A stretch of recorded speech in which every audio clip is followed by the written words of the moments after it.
Telangana group 2 constable పరీక్షలు 2 నెలల పాటు వాయిదా పడ్డాయి. ఈ వాయిదాకి సంబంధించిన పూర్తి సమాచారాన్ని శ్రీకాంత్ అందిస్తారు. శ్రీకాంత్, చెప్పండి, ఎందుకని వాయిదా పడ్డాయి? మీ దగ్గర ఎలాంటి డీటెయిల్స్ ఉన్నాయి?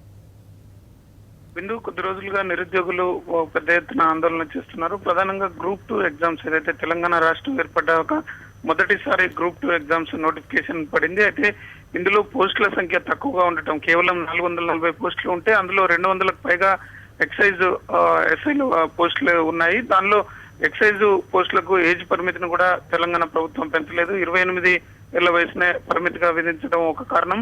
ఈ నేపథ్యంలో పోస్టుల సంఖ్యను పెంచాలని నిరుద్యోగులు పెద్ద ఎత్తున డిమాండ్ చేస్తున్నారు. అలాగే మారిన సిలబస్, గతంలో ఉమ్మడి రాష్ట్రంలో ఉన్నటువంటి సిలబస్ ను మార్చినటువంటి ప్రభుత్వం పూర్తిగా తెలంగాణ ఫ్లేవర్ సిలబస్ లో ఉండేలాగా కొత్త సిలబస్ ను రూపొందించింది. అయితే ఆ సిలబస్ కు తగినటువంటి స్టడీ మెటీరియల్ ఇంకా మార్కెట్ లోకి రాలేదు అనేది ప్రధానంగా తెలంగాణ నిరుద్యోగులు చేసినటువంటి మరొక డిమాండ్.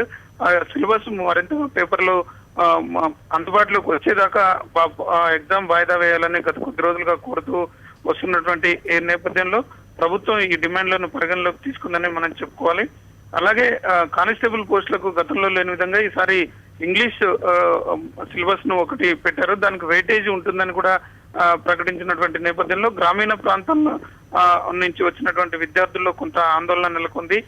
తాము ఇంగ్లీష్ లో పూర్తి ప్రావీణ్యం ప్రదర్శించలేకపోతే తమకు అన్యాయం జరిగే అవకాశం ఉంది కాబట్టి ఇంగ్లీష్ మార్కుల వెయిటేజీని తీయాలనేది కానిస్టేబుల్ పోస్టుల కోసం అడుగుతున్నటువంటి వారి డిమాండ్ గా వస్తున్నటువంటి నేపథ్యంలో ఈ 2 గ్రూప్ 2 పోస్టుల సంఖ్యను పెంచడం, అలాగే ప్రస్తుతం ప్రిపేర్ అవుతున్న వారికి తగినంత సమయం ఇచ్చేందుకు వీలుగా తెలంగాణ ప్రభుత్వం 2 నెలలు వాయిదా వేయాలని గ్రూప్ 2 ఎగ్జామ్ తో పాటు కానిస్టేబుల్ పోస్టులను కూడా జరిగేటువంటి రిటర్న్ టెస్ట్ ను 2 నెలల పాటు వాయిదా వేయాలని కొద్దిసేపటి క్రితం తెలంగాణ ప్రభుత్వం నిర్ణయం తీసుకుంది. బిందు.